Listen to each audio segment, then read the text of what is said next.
Today, we're looking at Noodler's Manjino Nakahma Whalemans Sepia, which I'm just going to call Whalemans Sepia. Hi, I'm Adam, and I'm an ink guy. I get inks, test them, and share the results with you.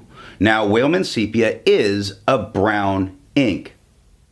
To make sure I have a range of experience with this ink, I do the writing samples. I put the ink into a different pen for a day. I then put it into a Nemesign Singularity with a fine nib to take my notes for this video. Now, before we look at the writing samples, let's look at the sciencey bits. Up first is the chromatography, and I agree with Vita that I've learned a lot by doing multiple chromatographies. The one on the left is done the way it's supposed to be done. I put a line of ink down, immediately put it into water for 10 to 15 seconds. And what we see is that sepia color across the bottom. That line is very permanent and there immediately. Now, a gray pushes up, we start to see some blue and some reds, and it's really a very complex ink. The one on the right, I let dry for 10 minutes before I dunk it into water. Now that line across the bottom is much darker and much more there. The gray that pushes up is definitely lighter. We see more of the blue, but we see none of the red across the top. Resistance tests are done to see how this ink can be expected to perform on the page, and more importantly, how hard it might be to clean from your pens. I let the smear dry for 3 days before testing it. Looking at the highlighter, the lower H seemed to have a little bit of movement in some of the darker colors, which I was very surprised by based on how permanent this ink. I was shocked by its action with the highlighter. That being said, I can still fully read everything that's there, and most of the extra fine writing still is extra fine writing, so most all of that writing never spread. Water had zero effect on this ink, absolutely none. You can't tell that it was being tested.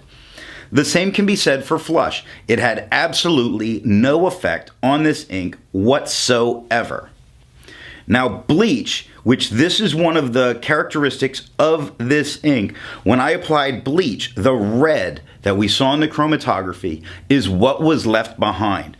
It is a very nice way to know if somebody is trying to alter what you have, because if they got aggressive in getting your ink off the paper and your brown becomes red, that won't move. Very nice.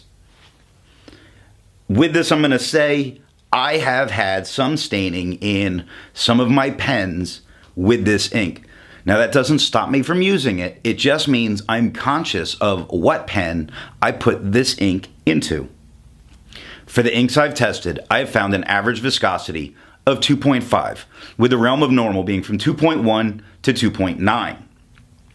Noodler's Whalemans Sepia has a viscosity of 2.31, making it normal, absolutely normal. Although I do have to say it feels very dry to write with. It feels almost scratchy on some nibs to write with. To find my average dry times, I use my writing samples done with the extra fine and medium nib on Clairefontaine, Tomoe River, and Rhodia paper. For the inks I've tested, I found an average dry time of 17 seconds, with the realm of normal being from 13 to 21 seconds. Noodler's Whalemans Sepia has a dry time, or an average dry time, of 38 seconds. That puts it as an outlier and not on here. It is an exception to this normal distribution. It took so long all the time. Now, I do like this ink, but it really took a long time. That super long time could explain why on the resistance test, the lowercase h had a little bit of blurriness that started to occur on the left side of it. Now, let's look at the writing sample.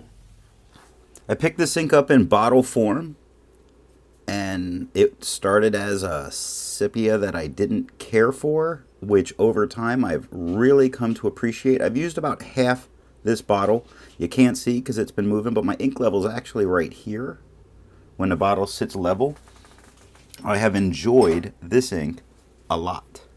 So to keep my writing samples consistent, I use a Jinhao 159 with a Goulet 1.1 stub, a Jinhao X450 with a Goulet medium, and a Jinhao X750 with a Goulet extra fine.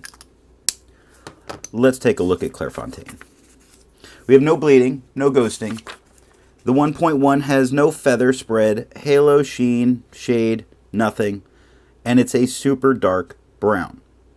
Slightly lighter tone with the extra fine with no feather spread, halo, sheen, or shade. It took 36 seconds to dry. Darker tone with the medium with no feather spread, halo, sheen, or shade, and 47 seconds to dry on this. It just took forever. The extra fine and the medium scrubby showed us no color variation. We didn't expect it, we didn't get it, and the smear test, you could likely recover it if you did smear this while you were writing. Tomoe River.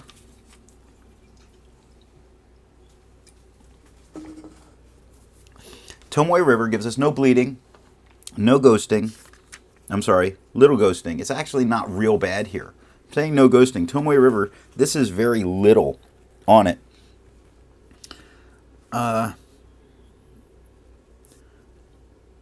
I'm not sure if that's actually a 1.1 at the top. No, it is a 1.1. It just looks really thin. I must have been like writing sideways for some reason. That I don't know. I must have been writing sideways because the downstrokes are very thin, but it's totally different than the medium. Maybe I wrote it with the extra fine. I'm ignoring that top because I don't know that that actually is a 1.1 up there. The extra fine has no feather spread, halo, sheen, no shade, 38 seconds to dry. So I guess in comparison, that's not too bad. Dried pretty quick on Tomoe River compared to the Clairefontaine. The medium's a noticeably darker tone. No feather spread, halo, sheen, no shade. It is kind of shiny. See if we can see the scrubby. It's kind of shiny. I'm not seeing it come through on camera. But it is, it's weird, it's kind of shiny as we're looking at it, and it shows up even more in the scrubby. The scrubbies show us no color variation. We didn't expect any, we didn't get any. The smear test, you could probably recover this if you smeared it, even on Tomoe River. It's weird because this is like an ugly color, but I like it. I don't know. I can't really fully explain it. It's an ugly brown, an ugly sepia, but I like it, and I don't know why. Okay, Rhodia, no bleeding, no ghosting. Looking to the extra fine, because I am not believing still that this is a 1.1. I think I might have just messed up a bit in the beginning here. The extra fine has no feather spread, halo, sheen, no shade, 33 seconds to dry. It's a very long dry time for me with this ink. Again, but I've used so much of it.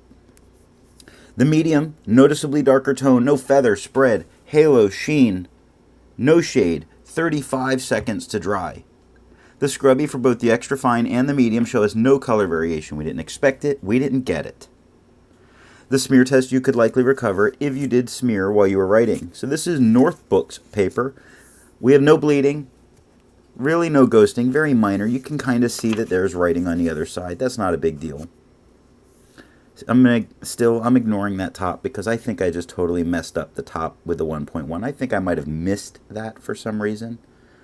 I don't know. I honestly can't say because I do the writing samples months ahead of actually recording. The extra fine has no feather spread, halo, sheen, no shade, 3 seconds to dry. The medium is a noticeably darker tone with no feather spread, halo, sheen, or shade, 5 seconds to dry. The scrubby for both show us no color variation. We didn't expect it, we didn't get it. In the smear test, you could likely recover it, which is strange considering that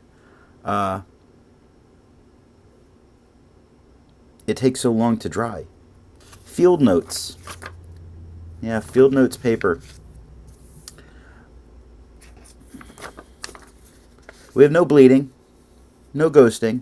The spots that look like they're coming through, that's right where the scrubby's at. Barely shows on camera. I wouldn't count it against it. The extra fine has no feather, spread, halo, sheen, or shade, 3 seconds to dry. A noticeably darker tone with the medium, which has no feather, spread, halo, sheen, or shade, and still 3 seconds to dry. I forgot to do the medium scrubby. The extra fine scrubby shows no color variation. We didn't expect any, we didn't get any. It almost, you couldn't even really smear it. And you see, this paper is sucking the ink out of the pen. I know some people talk about how this is a very dry ink and it's like writing with sand. I don't experience that. It is a drier ink. I don't find it to be that. But here on this paper, this was horrible. Look at what's even going on in this writing. This paper did not like working with this ink. What happens on 20-pound copier paper? Well, there's bleeding. There's a lot of bleeding. It does not touch the page underneath. It does not let you use the back of the page. If I'm just looking at this, I could not use the back of the page. But it did not bleed all the way through. It just bled very deep into the paper. So yes, we have a lot of ghosting. That's a medium at the top. The medium has no feather spread, halo sheen, or shade, so it performed really well on 20-pound copier paper despite the bleeding very heavily into it. On the front side of the paper, it's performing really well. The extra fine has no feather spread, halo sheen, or shade. 1 second to dry. It is a noticeably lighter tone. It's like 3 shades lighter as a tone. The scrubby showed us no color variation. We didn't expect it. We didn't get it. And you could not smear this. It absorbed in so fast. And that is all that I have for the writing sample. Instead of finding inks that look like Noodler's Whalemans Sepia, I would prefer to find an ink that complements its color on the page.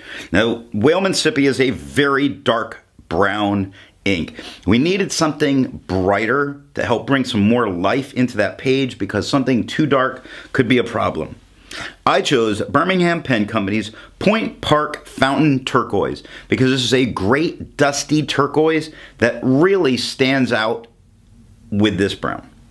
Before I give my opinion on this ink, I would ask, if you've enjoyed this video, give it a thumbs up. And if it's your first time here, I would invite you to subscribe. So what do I think of Noodler's Whalemans Sepia? Well, one of its special qualities, its reaction to ink, makes it very interesting to use for art, where you could put it down and then go work with bleach to make the colors changes, which is quite nice. That being said, with this brown, I look at it and I feel like I shouldn't enjoy using it as much as I do.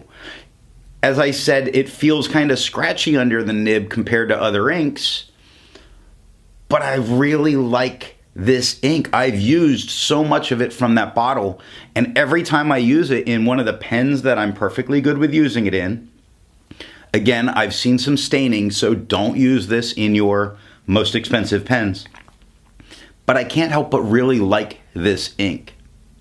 Thanks for watching.